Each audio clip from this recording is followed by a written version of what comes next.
Bienvenidos and welcome, hermanos y hermanas. What an honor to moderate this very distinguished panel today as we discuss what back to school looks like in a time of COVID.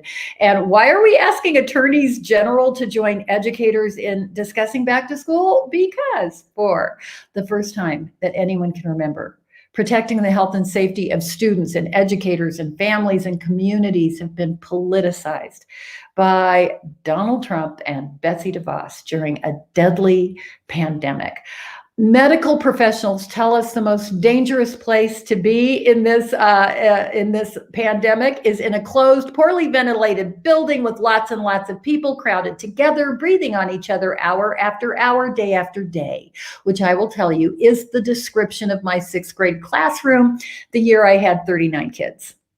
So we're getting demands from people in high places that we ignore good medical experts, that we ignore the inequities that students are going to return to if we force in-person instruction in a way that's unsafe when it's not the right time. And what we know is that students of color, Black students, Indigenous students, immigrant communities, poor communities, that these students are more likely to have come from overcrowded schools with poor ventilation. They're least likely to have the money for masks and sanitizers and disinfectants and wellness checks, let alone a school nurse. And they'd be the ones most likely to live in intergenerational families. That means that they're coming home to grandma who takes care of them while their parents are working. And it means they're the ones going home and hugging people in a very high-risk group. And in the meantime, the only thing we hear from Donald Trump and Betsy DeVos is that all kids have to be in all schools, all day, all week, no matter if you have what you need to keep them safe or not. Because why? Because Trump wants to get his jobs numbers up. And if we don't obey, they've threatened to punish our school kids by taking away vital federal education funding to use it for private school vouchers. And by the way, federal education funds are things like special education and school lunch.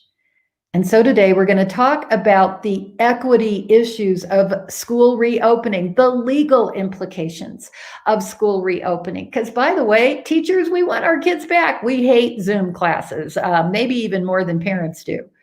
But there's a way to do this right. And there's a way, if you do it wrong, it costs lives. And it disproportionately impacts communities of color. Which brings us to our panel today, because they are pretty incredible champions for justice. People like Gina Harris, a middle school educator, which I will tell you is not for cowards, and she works in Illinois. Her specialty is as a culture and climate coach, working to support teachers in becoming restorative and in promoting equitable access and opportunities for all students. We're here with Attorney General Dana Nelson from the great state of Michigan. She's the first openly LGBTQ person elected to statewide office in Michigan. She's taken on hate crimes and corporations who didn't pay workers what they were owed. And just last month, she took on Betsy DeVos to prevent the theft of public school dollars being funneled into private schools and to support college students who've been defrauded by for-profit colleges. And North Carolina's Attorney General, Josh Stein, who has a career that includes protecting consumers and workers. He's protected public education against privatization and those who prey on college students suffering under crushing student debt. And now he's leading on racial equity in law enforcement, a group which just adopted positions to ban chokeholds and the duty of police officers to intervene and report their colleagues who are acting out of their authority. These are amazing people fighting for justice. I'm going to ask each one of them to make a brief statement, and then we'll get right to our conversation on school opening. So let's begin with General Dana Nelson. I'm sorry, Nessel, I said it wrong. I knew I was going to do that. Thank you. Thank you so much, President Garcia. I really appreciate the opportunity to address everybody here today.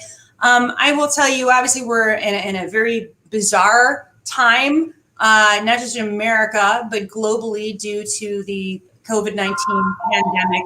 But that being the case, I will tell you that public education is something that I've been passionate about my entire life. I'm the daughter of a proud public school teacher who was a lifelong member of the NEA here in Michigan. And the way that I view public education just in general is, I am the granddaughter of immigrants who escaped the war, came to Michigan with literally no education and no money and no skills, and were as dirt poor as poor could be. However, they were able to send their kids to the Detroit public school system, which at the time was excellent. And despite all of those challenges, my mother went on to become, as I indicated, a public school teacher. My father became a CPA, and just one generation separated from them, they had a daughter that became the top lawyer in a state of 10 million people. And none of that would have been possible had they not had an excellent public school system. These are people, they couldn't have been able to afford to go to private schools. They needed to rely on our public school system to give them any advantage so that they could achieve the American dream. But unfortunately, what we've seen here in Michigan and what we've seen now around the country is a deterioration or an erosion of that American dream, primarily because of all the efforts by people like Betsy DeVos to strip away the necessary funding from our public school system. And unfortunately now, children who are similarly situated today won't have those same opportunities that I had when I went to public school, or that my parents had. And really what you're talking about is you're robbing children of the future. You're robbing people of the American dream that we've come to know and love here in the United States of America. And that's why I feel so fervently about doing everything we can to utilize our offices as state attorneys general to ensure that all children have these same opportunities and have the right, not just the ability, not just the opportunity, but the right to a good public education. And that is what I'm at the office all day, every day fighting for. And I'm really privileged to be part of this panel. So thank you for having me here today. Oh, thank you, Dana, for that. Let's hear some opening remarks from General Josh in the great state of North Carolina. It's a pleasure to be with you, Lily. Thank you for moderating this panel. And thank you and NEA for all that you do for America's teachers, students, and our system of public education. I am a huge fan of your North Carolina affiliate, the North Carolina Association of Educators, and that is not just because my mother-in-law was a career member. They make a meaningful difference in North Carolina and our future. On today's topic about keeping kids safe, there is nothing more important than protecting our children and their safety. I am one of millions of American parents who are wrestling with this issue. My daughter, high school junior, she went back to school this week, starting yesterday virtually. In fact, she's in the room next door having class. And I, like everyone, share the concerns about what that means for her ability to learn in a remote setting, her continued social growth and development. And, there are real mental health concerns for a number of young people who deal with isolation and that lack of socialization.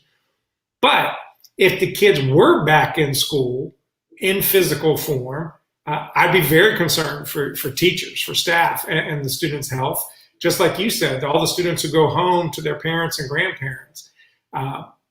The chaos and uncertainty that would happen from courses starting and then stopping. In fact, you all probably saw UNC Chapel Hill yesterday, after having started in campus, had to send all the students back home, which raises a whole additional question of now all these kids have it, now they're going back to their home communities. That was just after 10 days of trying to go in person.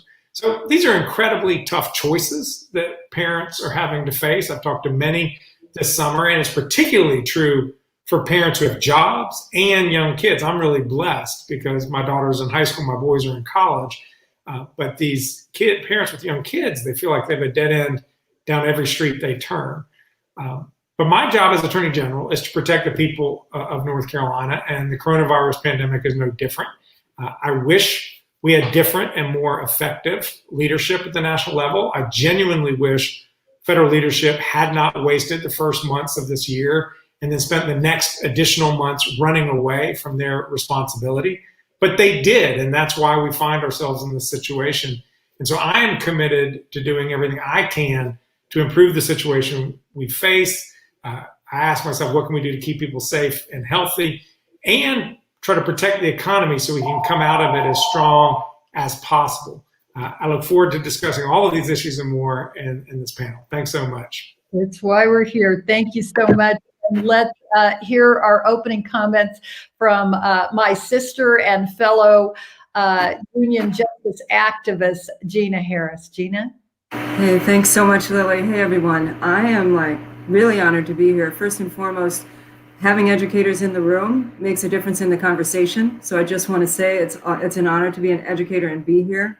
Our voices definitely need to be elevated in all the spaces.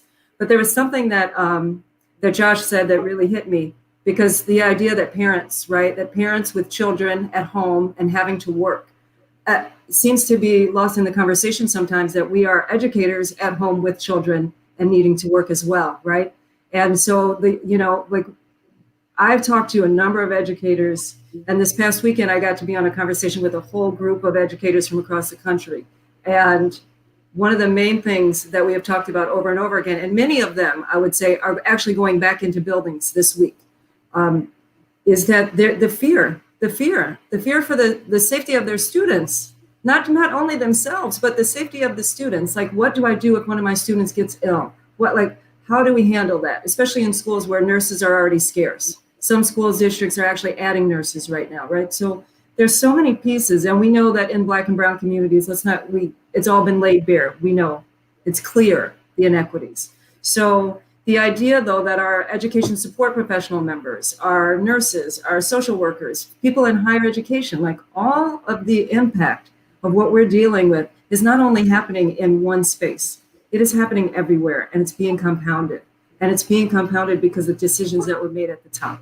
So I'm excited to be in this conversation today, because there are so many pieces of what we've been fighting for. And I'm proud to say I actually sit on the school board in my town, that I actually work in the elementary. I sit on the school board at the high school level. And we were one of the first districts in the area to determine, no, we're just going to go remote.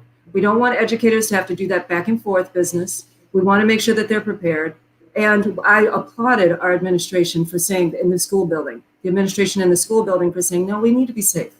And we need to make sure that the students are safe and that the staff is safe.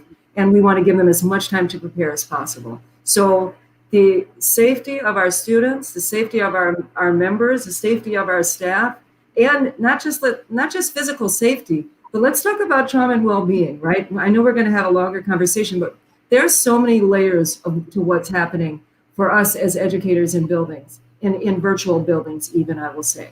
So I'm looking forward to the conversation. It's an honor to be here with the attorneys general who are doing this really great work. And of course with you, Lily. So Gina, I'm going to start the conversation with you and kind of work backwards from the way we just introduced ourselves, because you said something very important about the decision. So we're not ready. What do you need as an educator? What do you need so that the students, teachers, parents understand that safety is being put first? We had a president that said, just open the doors, put them back in. What's the big deal? We'll work it out later. Educator. Yeah. Now I feel like I'm confident that we're doing this in a safe way. Well, how about soap, Lily? I had an educator actually tell me that they didn't have soap in their building, right? So if we're talking about safety, we're talking about not only the protective equipment, but we're talking about the things and the needs in the buildings. All of this has to do with funding, because one of the things that keeps standing out for me when we think about the first aspects that comes to people's mind is the physicality of this, right? So if I'm thinking about it, I'm seeing it happen with my colleagues telling me that there's no soap in the building, but they're expecting them to go back in, right? They don't have any protective equipment, but they're expecting them to go back in. They've staggered the room count so that a certain amount of students can be in at a certain time. But all of that requires funding. In addition to that, I actually had an education support professional friend of mine who has a colleague who is a custodial engineer tell me that they actually cut back on the custodial engineers. So we have fewer people to do the cleaning, fewer people to do what is absolutely necessary for us to be safe in the building. It's that piece, like we need to know that the funding is there so that we have those physical pieces that are required. But we also need the social emotional needs taken care of. There's one more physical need, especially in this virtual space, that I'm so aware of, and that is unlimited broadband. Like, I really think that it's obvious, right? We know that communities of color specifically are having trouble accessing the virtual tools that are needed for our students to be successful, and can't get access to unlimited broadband. Like, we know that you need the Wi-Fi. How are we going to do the work? How are students going to be in the classrooms and even access the work if they don't have that? So that's, when I'm thinking big piece that I'd like to see, man, if we had unlimited broadband and everyone had access, and that was not a barrier, not an immediate barrier, how much different would that be? And then, of course, social emotional needs. We have varying degrees of trauma being experienced in this country, from first and foremost the fact that we're in a global pandemic and no one knows how to handle it, right? We have fewer and fewer social workers in buildings. We have fewer and fewer social workers that are even available for being remote. So we need psychologists, we need social workers. Some of it seems so obvious that I get a little bit irritated with the obviousness of it, but it all stems back to funding for me, and having attorneys general that are fighting, legislating, working with us to make that stuff happen. That's critical. It's absolutely critical for what our students need. And I think the rest of you can see why we asked Gina to be on here. There is no one who is more whole child, whole community centered that we could think of. Let's go to General Josh. And if you want to speak as an attorney general, that's fine. But I have a feeling that you could also speak as a parent. What you expect a public school to be doing and to have in order to assure that community that it's being done right. What would you need to see to make sure that we're doing this right? Well, one thing as Attorney General, I sit on the Council of State, and we consider all of the governor's executive orders, and he issued an executive order concerning the opening of public schools in North Carolina about a month ago. And the baseline has to be, just like I said in my earlier question, the health and safety of students, teachers, and staff. And to make that determination, we need to look to scientists and medical professionals. What we've seen in the inconsistency and vacillations that come out of Washington is there's no message, there's no baseline, there's no standard. It's just open up, open up, open up. Wear a mask, don't wear a mask. There's nothing to the message, only confusion and uncertainty. So the best thing we could do is have the scientists help us understand, what is that baseline goal? What do we need to get the infection rate down below? What are the various elements that would be needed in order to have an open school that could actually be safe? And I've got a lot of details I can talk about that, what we've done here in North Carolina in a moment. But I will just say another cautionary note. The universities are a couple weeks ahead of the public schools, and Notre Dame, a smaller private school, they'd actually tested all of their students before they came back on campus. And their infection rate was 0.3%, which nationally is very low. In a matter of 2 weeks, their infection rate now is above 12%. So when you get all of these people together, and just like you described, Lily, a small classroom where they're all interacting, and you can separate those desks of elementary school students, and the second you turn your back, they're going to be interacting because that's how children are. And so we have to be exceptionally cautious, because we can't have a whole country get reinfected and a lot of people dying. It's already 170,000 people. It's insane. I want to go to General Dana with this question and a little bit more, because bless you, you're going to court today. And I believe that you have a case against one Betsy DeVos. And we're talking about what schools need. And in this conversation, the last thing we need is to take school funding away. Listen to what Gina just said about all the things we would need to do this safely. So I want you to throw in a little bit about why you're going to be in court today and what that has to do with opening schools safely. Right. Well, thank you for that question. I will say that it's my privilege and honor to co-lead with California, with multiple states across this country in fighting back against Betsy DeVos and the Department of Education in their effort to flagrantly violate the CARES Funding Act, to violate the clear intention of Congress when they allocated billions of dollars to states across this country that was specifically supposed to go towards protecting students during and teachers during the time, and other staff during the time of COVID. So we're talking about, money for PPE. We're talking about money for remote learning, whether that's laptops or Chromebooks or internet access for students that didn't have that available to them. And really the list goes on. And what we have seen is Betsy DeVos doing what Betsy DeVos does best.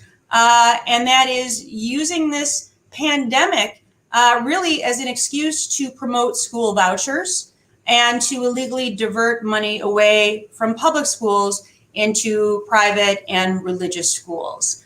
And, again, Betsy DeVos, her general philosophy seems to be that if you're poor, I guess it means that God doesn't love you or something, and you don't deserve a good education. And I mean, I know that sounds harsh, but I'm in Michigan, right? And so I have seen what has happened to our public school system here, which was one of the top public school systems in the United States of America. And now we have dropped so close to the bottom in terms of our funding and in terms of the educational advances of public school students because of Betsy DeVos and her agenda. And so, she is doing the exact same thing. She's literally the least qualified person, I would say, ever to become Secretary of Education, perhaps ever to serve in the federal government at all, although that's a stretch with the Trump administration. I mean, it's really a hard call to say who the least qualified person is, but she's got to be like right up there. And so, of course, she's doing everything she possibly can to play her very evolved role of reverse Robin Hood and to steal from the poor and give to the rich. And that's what she has done with this CARES distribution, which is supposed to follow Title I. And this is money, again, that is supposed to go to low-income students rather than just all students enrolled. And so in doing so, by diverting that money to the private schools that should have gone to low-income students, we're talking about hundreds of millions of dollars across the plaintiff states. And so we know that this is illegal. There is really no question about it. I'm very proud of the fact that we'll be arguing this case today in California at 2:30. Not actually in California, remotely into the California courts. Anybody can watch, and I invite everybody who's interested to do so because we have the law on our side, we have justice on our side, and we know that this money needs to go to where Congress intended it to go, and that is to help low-income students, period, and to allow those low-income students to have an opportunity to learn during this pandemic where they might never otherwise have that opportunity and could not otherwise be assured of the opportunity to learn, and also that they would be kept safe in their schools. So that's what we'll be doing today. I invite everybody to watch, but it does speak to the larger issue, of course, of how we prepare students to be able to learn in this environment, and especially how do we take care of the poorest and most disadvantaged students all across the country to ensure that they are able to receive an education, because we know that this pandemic is affecting them perhaps worst of all. And we need to make sure that the most disadvantaged students among all of them have the very best protections that money can buy, and money that is distributed from our federal government to our states. That is so vital, and it's why we were telling all of our educators, our NEA members, that they should be watching this. You don't always understand that the Attorney General has a lot to do with what happens in a public school. So I want to turn to General Stein right now, to Josh Stein, because we have heard from a lot of our educators, from parents, about their fears, as Gina was saying, their fears about reopening too soon. We have educators who are making out their wills.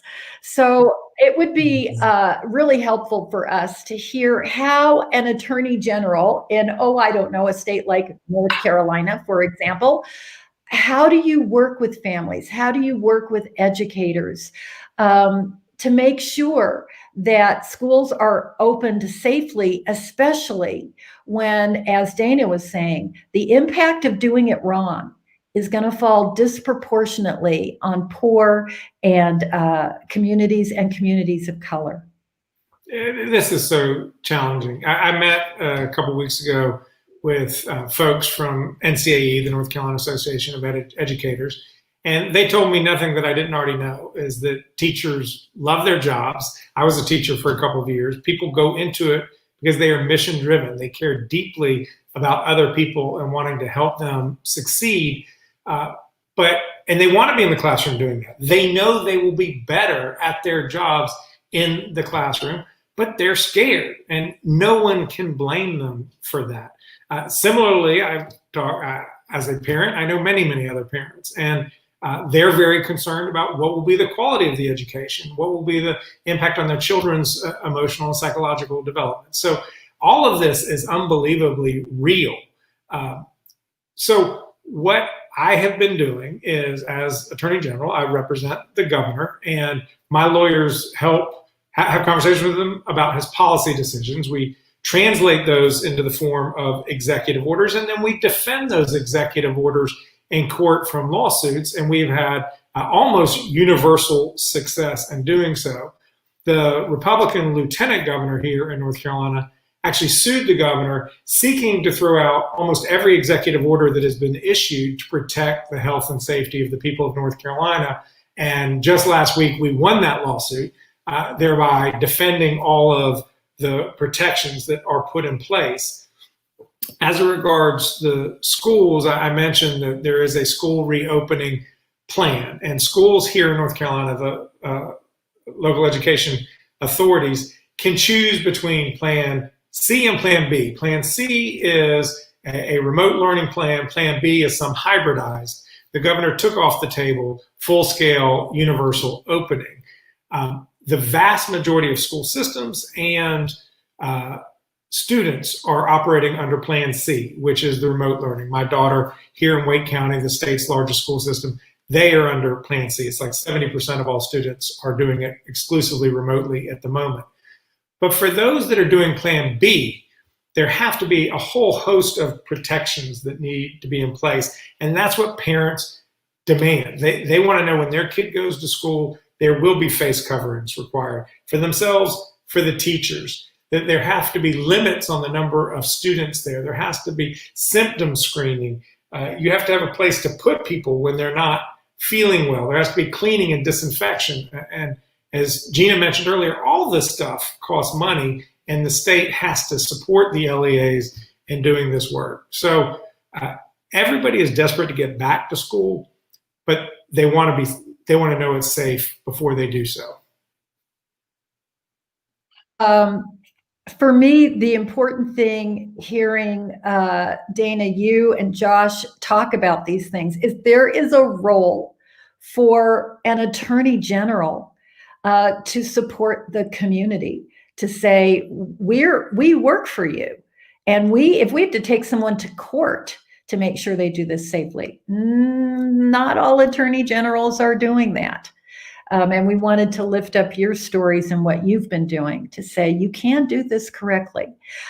Gina, I want to go back to you because you started talking about, even as Josh was saying, the vast majority of folks right now are saying, my kids, virtual learning. I can't wait to stop doing classes. I can't wait to go back, but I'll do it when it's safe. When I don't feel like it. What kind of concerns do you have as an educator as we continue virtual learning, where we need to do that? How do you answer the question I get asked all the time? But what if the kids fall behind? But what about their social emotional needs? Because those are important. Tell me how you answer that question when we, and the needs we have with kids in virtual learning. So one of the things that I've found very exciting about being able to coach educators, because now in one of my roles is I'm an adjunct also, so I get to do work with pre-service educators. When this comes up about how are we going to build relationships in classrooms, it's like, well, we're educators. That's what we do. What we do is build relationships. And we do it really well. In case you haven't noticed, I would imagine that the attorneys general here probably have some educators that they actually remember by name. It's because we build relationships, whether it's virtual or not. And so in these conversations that we've been having, there's, for me as an educator, there is no separating academic growth and social emotional growth. If we're not tending to one, we're not being able to do the other, all the way around. They work together. They absolutely work together. So in this time that we're in, if my students are showing up, right? And I was so excited, yesterday I got to be in a Zoom space with 100 students. It was amazing to see their faces. And that's how we are as educators. We just want to be with our students. We absolutely want to be there, but we can't be there safely right now.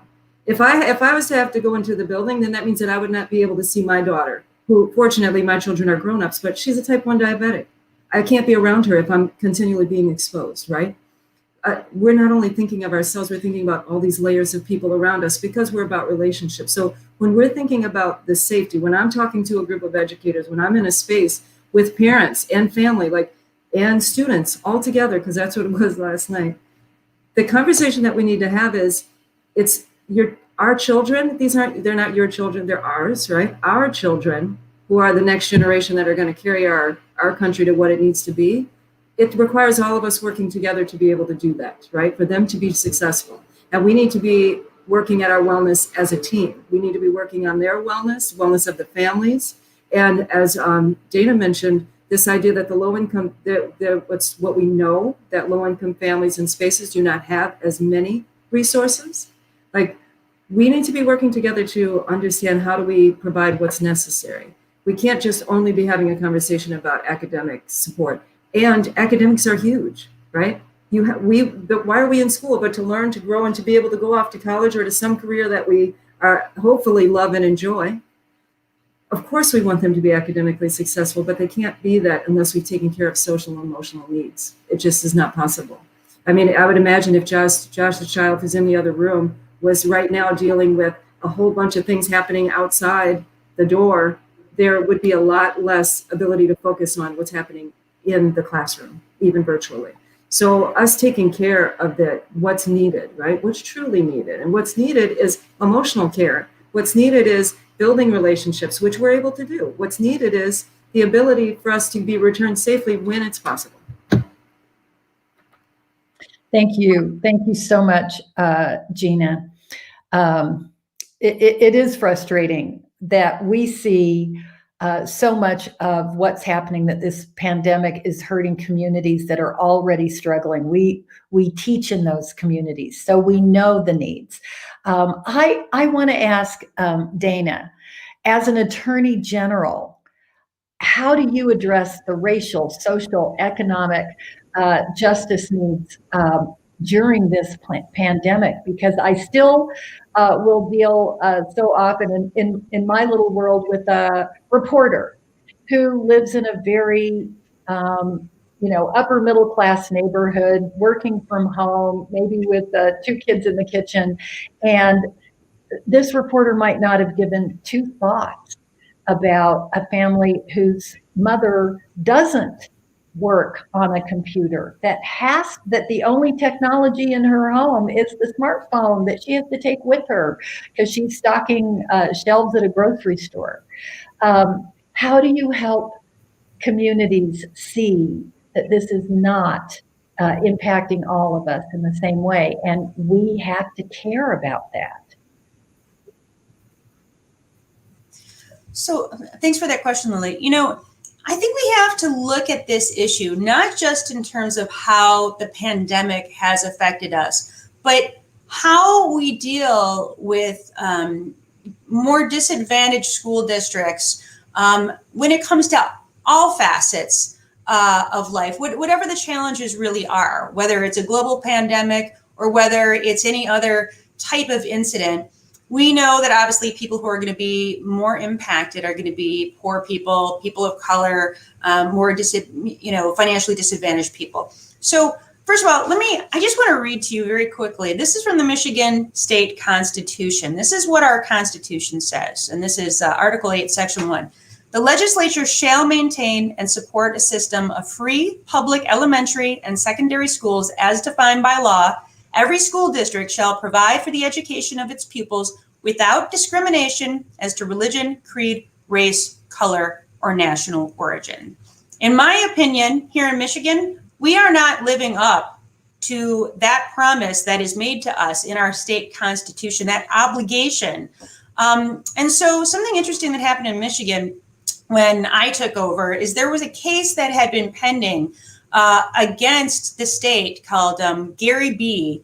V. It was originally Snyder, who was the former governor, and then that changed over to our current governor, Governor Whitmer, when she took office. And what I decided to do, that case involved a fundamental right of education, even for those students that lived in very poor school districts. And this involved the city of Detroit, where under the former governor, an emergency manager had taken over the school district and was running it into the ground. These kids would have to go to school every day, and they weren't provided with books. They didn't have enough teachers. Even the schools, the structure itself, it'd be freezing cold. You'd have rats in the corner running around. I mean, here you have to send your child to school every day. That's the law, and you can be prosecuted if you don't. But what are you sending your child to school for if that's the environment that they're going to be in, and there's no possibility that they're even going to be taught the basics in terms of how to read and write? So what I did as Attorney General is I built a conflict wall, and I actually took the side of the plaintiff students that were suing the state, which was a little bit unusual, but I felt it was so important in what we call our parents' patriae capacity as AGs. We don't just represent the state and the state government and state agencies and state actors. We represent the people of our respective states. And so I felt like that was what I needed to do. And what I will say is this: when we got from district court to the Sixth Circuit Court of Appeals, a 3-judge panel ruled for the first time in American history that there was a fundamental right to public education and that there should be a minimum standard of education for our students. That means you don't just shove them into a warehouse somewhere, but you have to teach them how to read, and you have to teach them how to write, and you have to teach them how to do basic mathematics, or you are violating the Constitution. And that was the first time that happened. Now, very unfortunately, that case then went en banc, which meant every single judge in the Sixth Circuit heard it. And unfortunately, that ruling was ultimately vacated, which was, I think, a travesty. But the thing that I've learned as a civil rights attorney over the course of many years' practice is that sometimes you have to lose a lot of cases before you start winning them. And as somebody that was very active in LGBT rights, I lost a hell of a lot of cases before finally we were able to start winning cases and win the right to marry the people that we loved, and win the right to not be fired at our jobs and things like that. And that's how I view public education. And to me, we have to keep fighting and fighting and fighting until these become constitutional obligations, so that when you have kids that are denied the opportunity of an education, for instance, during a pandemic, because they don't have access to computers and they don't have access to the internet and they don't have the resources they need, and they have a mother that works, a single mom that works 3 jobs, and so there's no daycare available to assist them or to assist their parent, that it is an obligation on the part of our government to have to fund these children and our schools, and that becomes above all else. That's above the ability of the government to have massive tax cuts for billionaires. More important than that is ensuring a right to education for each and every child in this nation, irrespective of their race, irrespective of their color or ethnicity or their geography or their income level. And so as Attorney General, I believe it's my job, again, in my capacity, to represent not just the state, but the children of the state of Michigan, to keep fighting until at long last we recognize a constitutional right to minimum levels of education for each and every child in this country. Well, can I get an amen? Yes, that is, yes, yes. And you don't just take on the fights, you can win. You are absolutely correct. But you can deserve to win, and you deserved to win on that one. And we will live to fight another day on that one. Let me ask Attorney General Stein. One of the things that has really been a hallmark of this pandemic is the gross incompetence from the national level, the misinformation that it seems is being perpetuated from people who are supposed to be protecting us, from the office of the president to all kinds of politicians. So given that, how do you fight and protect our vulnerable students? And I'm thinking specifically of a call I got from one of our teachers who said she is experiencing, as an Asian American, she is experiencing the racism just in the grocery store. Someone spit on her. Yeah.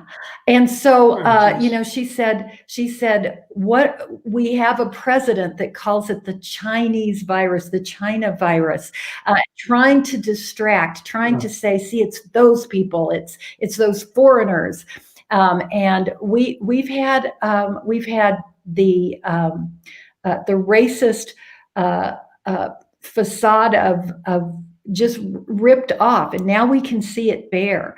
And it's also our students of Asian Pacific Islander descent who are also feeling this, and they have legal rights against discrimination. What are some of the advice that you can give those of us who serve Asian Pacific Islander communities or belong to Asian Pacific Islander communities? Last night, I was tremendously moved by Michelle Obama's address. I mean, it had been so long that since a national leader had filled our hearts with empathy and positive mission that I'd almost forgotten what that was like. And what she said that really hit home was, for young people, they have become acculturated in this moment with this president, where it's almost become normalized to them that you say bad things about people.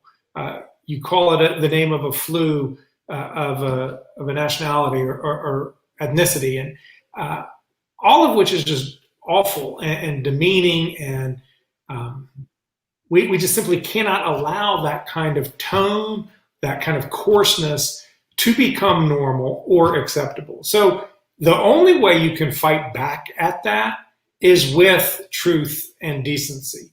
So we all have an obligation. Every single one watching this has an obligation to root out racism, to root out sexism, homophobia, and in general, any fear or demonization of the other. And we have to do that in whatever context we are at that moment.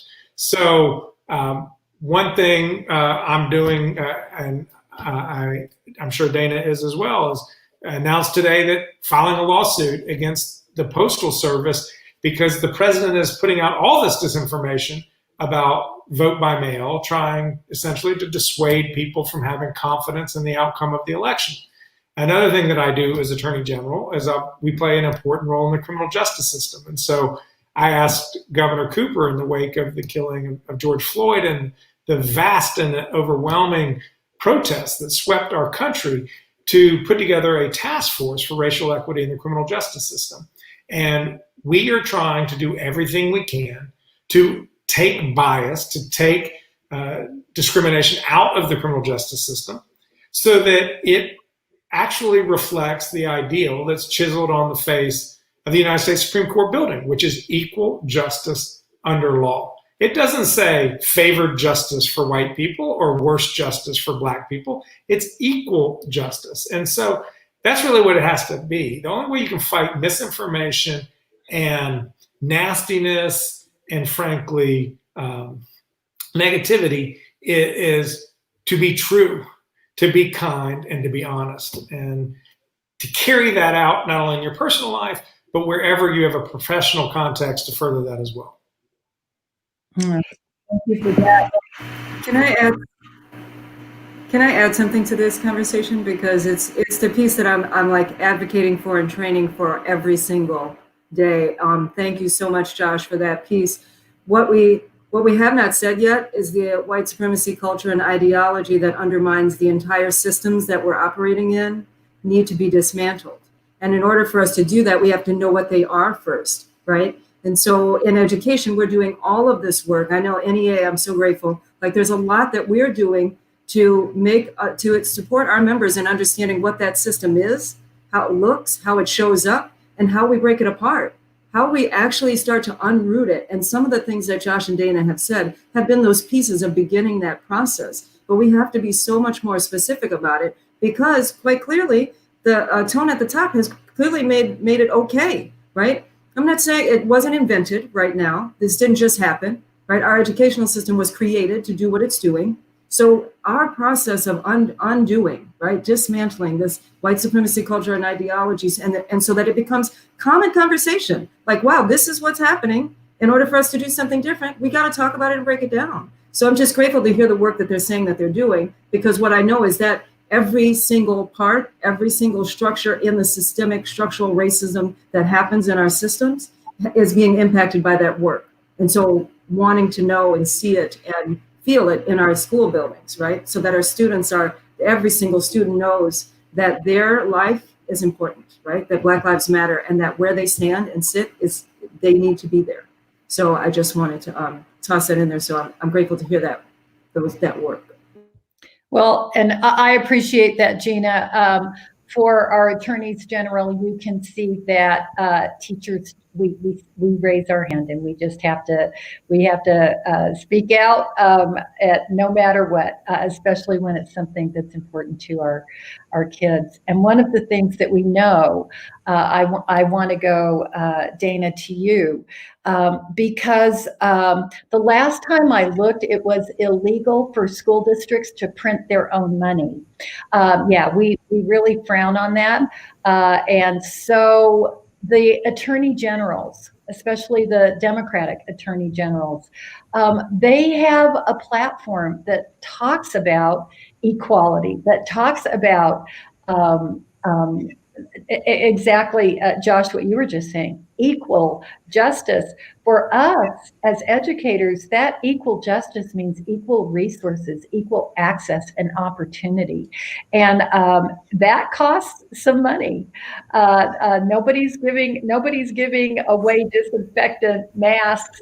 They're not giving away the school nurse or the things that we need to protect our kids, as Gina was saying, the Wi-Fi, the technology that you need.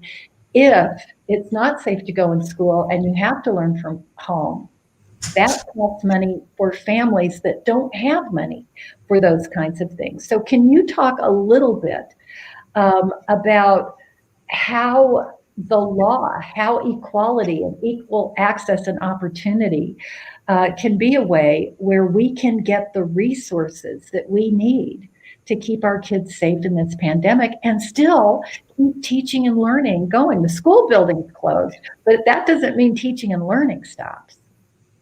Right. So, to echo something that Josh talked about earlier, one of the things that we do at our office is we work hand in hand with the governor's office in promulgating these executive orders to ensure the safety of all students, and in fact, to mandate the safety of all students, staff, educators. And then when those get invariably challenged, to aggressively defend those orders in court. So we have worked hand in hand with them. And in addition, of course, supporting the governor and supporting our educators in ensuring that when these when these matters go to the legislature, which of course, in my state and all states, it is the legislature that then appropriates the money that goes to the schools to ensure that this is all very science-based. And that is what we're trying to do here in Michigan, is to ensure that whether or not kids are going to be in the classroom or or working remotely, learning remotely, that this is done in a manner that is commensurate with the latest information that we have in our state as to what is happening with the spread of COVID and how it can be spread. And nothing horrifies me more, by the way, than when I see the president get out there and make very misinformed, scientifically inaccurate statements. And in his push to ensure that everybody goes back to school, to say things like, kids can't catch COVID, or kids can't be affected by it. They're just going to be carriers, or not going to be sick, or they're not going to be super spreaders, or anything that we know that even Dr. Fauci will tell you, that this is inaccurate, and that we can't rely on those statements. And so what we need to do when we're going back to school is to rely on the science, and then to make sure that our laws and also the funding that goes to the school also follows that science, and so that whatever provisions are made are dictated by that. So of course that means laws, actual laws, not just policies, but laws that are put in place involving the social distancing that has to be required, or the mask wearing by everyone who is in a school, or disinfecting classrooms in between sessions, and as we heard talked about earlier, making sure you have adequate amounts of disinfectant. The thought that you would not have soap in a bathroom ever is, of course, horrifying for a variety of reasons, but particularly during this period of time where it is literally a matter of life and death for our educators, for our staff, and for our students and their families. We absolutely need to make sure that that is provided for. And where it is not, we have to ensure that we have attorneys general who are out there that are willing to file any and all lawsuits they possibly can to make sure that those provisions exist, and to join with third parties who would be demanding the same. We simply cannot take that risk, and we cannot allow our state residents to become ill unnecessarily because we are following the statements of people who are very ill-informed and who are not providing the appropriate guidance. It has to be done based on science and on science alone. What's best, of course, for the students, what's best for the educators and staffers, but also what the scientists tell us to do. And so that is what we are trying to do. We do have lawsuits that have been filed. In addition to our guidance, we have lawsuits that come into the state. And I think that it's my job not to just blindly defend anything where there's a lawsuit against the state, but to really sit down and to evaluate whether or not there is merit to that lawsuit, and whether or not the claims involve violations of the law or violations of the Constitution as it pertains to our students and our educators.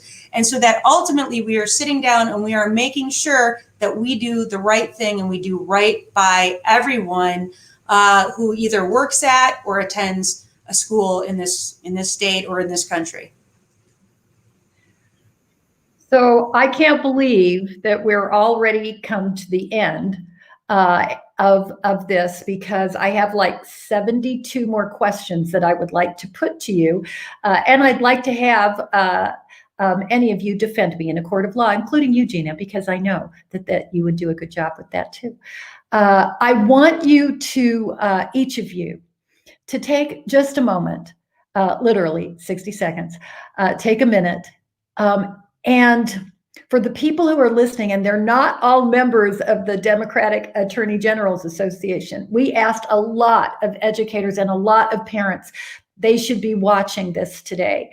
Explain why an election of an attorney general is really just as important as your governor's election, as a state legislature, as a school board. We are focused right now this week on the president of the United States. We need a new president. Let's go get us a new president. But there are a whole lot of people that will check their favorite candidate for president and go, oh, I'm not really sure about these other people, so I'll just leave it blank.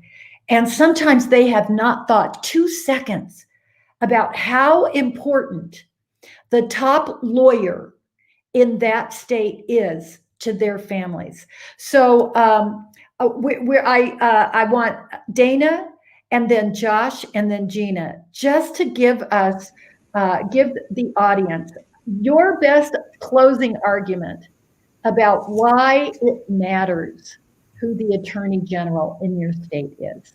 Dana, let's start with you. Well, the state attorneys general are the defenders of democracy. It's pure and simple. And I no better example than what Josh mentioned in terms of this case against the Postal Service, and denying us our ability to get our mail in time. And of course, behind that is because the president does not want to see mass voting absentee, even during the course of a pandemic. What do? Our institutions are failing us. We don't have a Department of Justice that's going to do anything. We don't have an Attorney General, a United States Attorney General that's going to do anything. So it's left up to the state's attorneys general to actually file suit in that case. And that's not just that case. That is case after case after case where it's fallen upon the state AGs to take the lead and to defend democracy. And there's this one last thing I will say. In terms of education, the way that I feel and the way every single person in the United States ought to feel when they go to vote at the polls, whether that they're doing it from home, whether they're doing that in person, is to understand that education is paramount. And without a good public educational system in this country, America will never be great. And nothing is more important than that. And we will never have the things that we care about in this country or a true democracy in our country if our people do not achieve a balanced, a good, an extensive education. And without that, we are nothing. So choose wisely and vote for people that care about public education.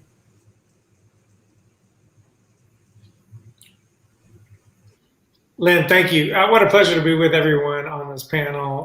Dana, Gina, wonderful. The Attorney General protects the people of your state.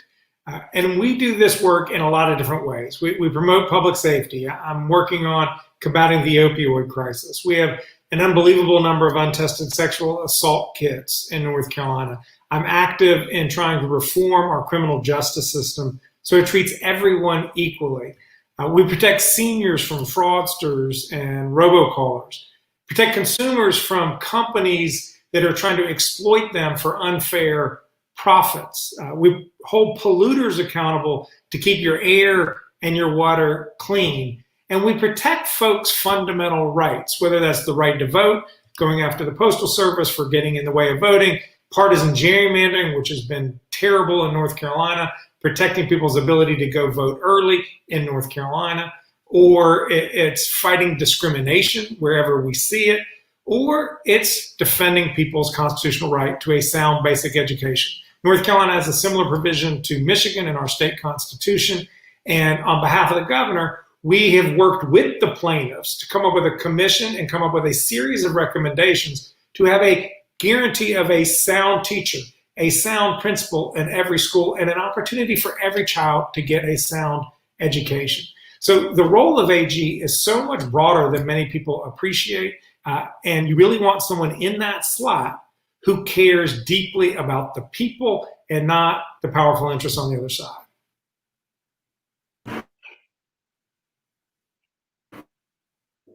I think let's go to Gina. You're not an attorney general. So You're not an attorney. I know I'm not. But I'm not. And they already made. I know you're an activist, and I know that you get involved in politics, not just for the fun of it. So talk about how important this particular office is. Mm-hmm. And you're right. I love politics, and not just for the fun of it. You're right, Lily. I love politics because of all the things that our AGs here just said, right? Their job is to advocate for the public. Like that's their job. Like, it's not just like, I think that what has happened is we've gotten an image of attorneys general as being people who are only for the government. Like, no, let's not forget, people, this is our government. Social studies teacher coming alive right now. This is our government, right? So their role, their work, and what they do is directly impacts what's happening where we are every single day.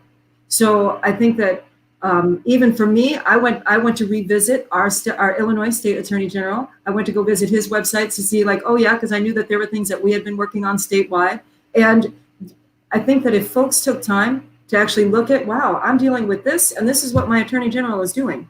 I'm dealing with this, oh, and this is what they're doing. Like, if you truly understand that connection between what our Attorney Generals are able to do as far as legislation, as far as litigation, and as far as advocating for the public, advocating for the people, then you would be way more involved in this. And not just for the excitement of politics, but really because all of those decisions, all of those actions that they just said that they're making them on our behalf and for our students and for our public education system. So we need them. And I will always vote all the things. Don't miss a vote, people, and know who you're voting for. Don't miss a vote. And there are some elections coming up. And I want to thank people who have been brave enough to put themselves on the ballot, like Josh Stein and Dana Nessel. This is not a fun way to spend your career. You do it because you believe that it's important that good, honest, fine people are there defending the rights of the people in their state. People who voted for them and people who didn't vote for them, that it is equal justice under the law. And that's why educators in the National Education Association have been so involved in making sure that people who love children and public education are in office and making the decisions. You can see why we need people like Josh and Dana. And I really appreciate the opportunity to moderate this important panel. Thank you all for taking the time to tune in. We hope you'll learn more about who's running for the Attorney General seat in your state. Thank you all. Good afternoon.